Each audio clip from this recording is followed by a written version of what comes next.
जरा जरा सी बात के कारण लोग कलयुग का दोष देते हैं कि कलयुग बहुत खराब युग है। खराब युग नहीं है, बहुत अच्छा युग है। हमारे तुलसीदास जी ने लिखा है कि कलयुग सम जुगान नहीं, जो नर कर विश्वास। आप देखें, अनुभव करके देखें कि कलयुग में आज यदि आप कोई गलत कर रहा है तो इसी तन में भोग करके उसकी मृत्यु होगी, दूसरे युग में नहीं रहेगा। इतना सच्चा, इतना महान कलयुग राजा है। कलयुग से बढ़कर के कौन युग अच्छा था? क्या सतयुग अच्छा था? नहीं अच्छा था। सतयुग का हाल हम आपको बताएं। राजा उत्तानपाद के दो रानियां थी, सुरुचि और सुनीत।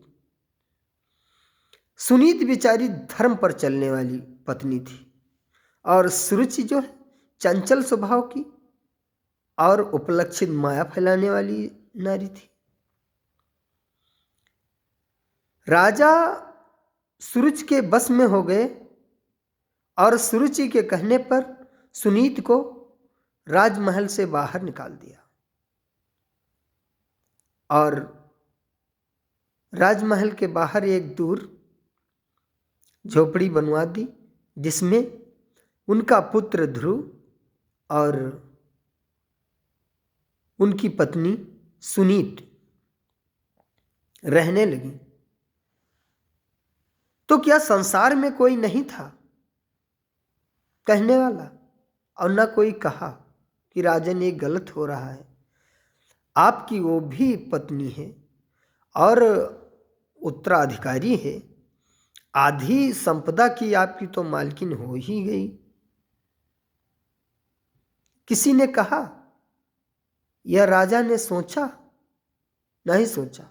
बात सतयुग की है। फिर ध्रुव जी बेचारे खेलते खेलते राजभवन चले गए और राजा उत्तानपाद के जब गोद में बैठ गए तो सुरुचि ने उन्हें झिझकोड़ करके और हटा दिया कि यदि तुम अभागिन के बेटे हो करके और राजा की गोद में अभिलाषा करते हो, यदि तुम्हें राजा की गोद में बैठना है तो तुम्हें मेरी कोख से जन्म लेना होगा। इस बात को सुन करके और बहुत बड़ा दुख ध्रुव के हृदय में उत्पन्न हुआ और वो मां के पास गए। मां उनसे कहती है कि बेटा, मैं कह रही थी कि तुम कहीं जाओगे, कोई कुछ कहेगा, तुम्हें कोई मारेगा, कोई सताएगा, इसलिए तुम मत जाओ, अपने ही मड़ाई में रहो। बड़ी मुश्किल से और बहुत दुख के आंसू निगलने के बाद ध्रुव जी के मुखारबिंद से बात निकलती है कि माते, आज मैं पिताश्री के गोद में बैठ गया, तुम छोटी माता ने मुझे झिझकोड़ करके और हटा दिया। झिझकोड़ करके हटा दिया तो छोटी माता जब झिझकोड़ करके मुझे हटाने लगी और कहने लगी कि तुम उस अभागिन के बेटे होकर के और इसने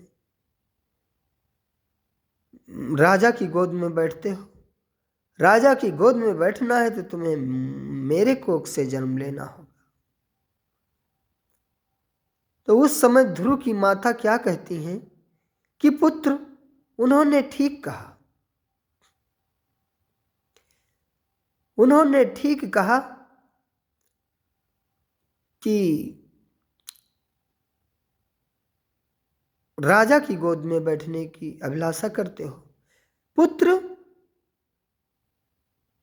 जो कुछ लिखा ललाट में सो हो वही परिणाम, और चाहे पर घर रंग के, चाहे महीपति धाम। ध्यान धरहु जगदीश को, बेटा संशय त्याग। और सोई रहे हैं कर्म जो, पुत्र उठेंगे जागे।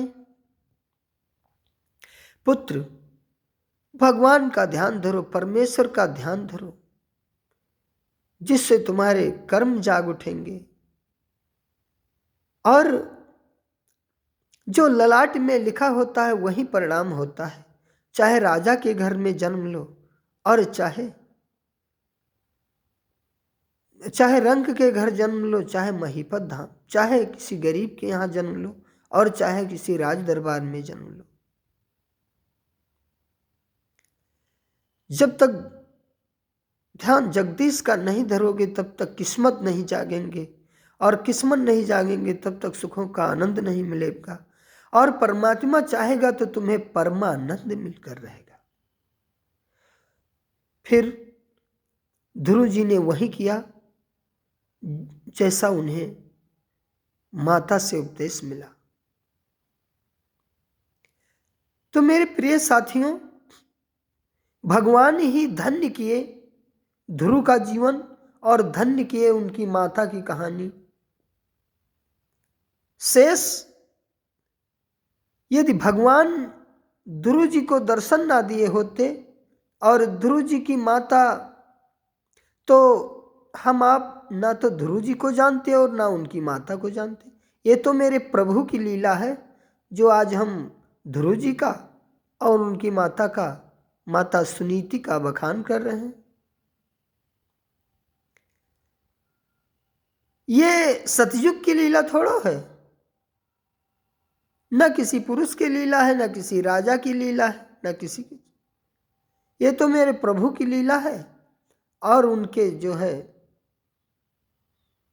ध्रुव का त्याग है। तो आज भी आप इस कलयुग में भगवान का ध्यान धरें। परमात्मा ही आपके जीवन को धन्य बना सकता है, और परमात्मा ही आपके सितारे चमका सकता है, और परमात्मा के ही कृपा से आपको सुख प्राप्त हो सकते हैं।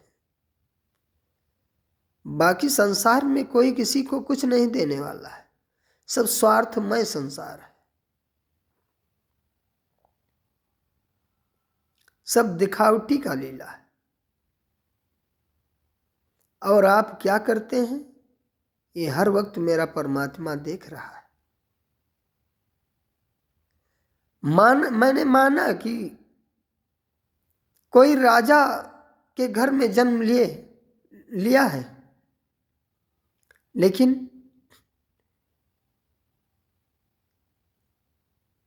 खाने को उस जौ की रोटी डॉक्टर ने बता रखी है, तो क्या मतलब है ऐसे राजा के घर में जन्म लेने से? उससे अच्छा तो फकीर भोजन करता है। इसलिए ध्यान जगदीश का रखना चाहिए, और उन्हीं की कृपा से सुख प्राप्त हो सकता है, अन्यथा सुख नहीं प्राप्त हो सकता है। आपके पास चाहे जितनी दौलत हो जाए, चाहे जितने अरबपति खरबपति हो जाएं, आप करोड़ों में खेलने लगे, अरबों आप पर निछावर होने लगे, अरबों की इमारत आप खड़ी कर लें, लेकिन आप मंजिल नहीं हासिल कर सकते। धन दौलत तो आध्यात्मिक जीवन का पड़ाव है, मंजिल नहीं है। मंजिल वही हासिल कर सकता है जो मेरे ईश्वर का दूत है। जैसे हमारे तुलसीदास जी ने, देखिए, हम लोगों को इस संसार में ऐसी धरोहर दे गए जो हम लोग कभी उनसे उद्धार नहीं हो सकते। तुलसीदास जी महाराज बेचारे ऐसी रामायण की रचना की इस प्रकार जो है प्रभु से जुड़ने का संबंध का सिलसिला का एक ग्रंथ हम आप लोगों को दान कर गए। क्या कोई कर सकता है? आपकी हवेली आपके काम रहेगी, आपकी गाड़ी आपके काम रहेगी, आपका बंगला आपके काम आएगा, संसार के काम नहीं आएगा। संसार के काम आने वाला संसार के स्वामी के ही दूत हो सकते हैं। इसलिए ईश्वर की भक्ति करो और अच्छे कर्म करो, नेक रास्ते पर चलो, ईश्वर आपके सितारे जरूर चमकाएगा। ऐसा सत्य है, परम सत्य है। और आप अंतिम सांस तक हंसते खेलते रहेंगे, हंसते हुए दम निकलेगा। कभी कोई संकट सामने नहीं आएगा। जय श्री राम, जय महावीर, जय हनुमान।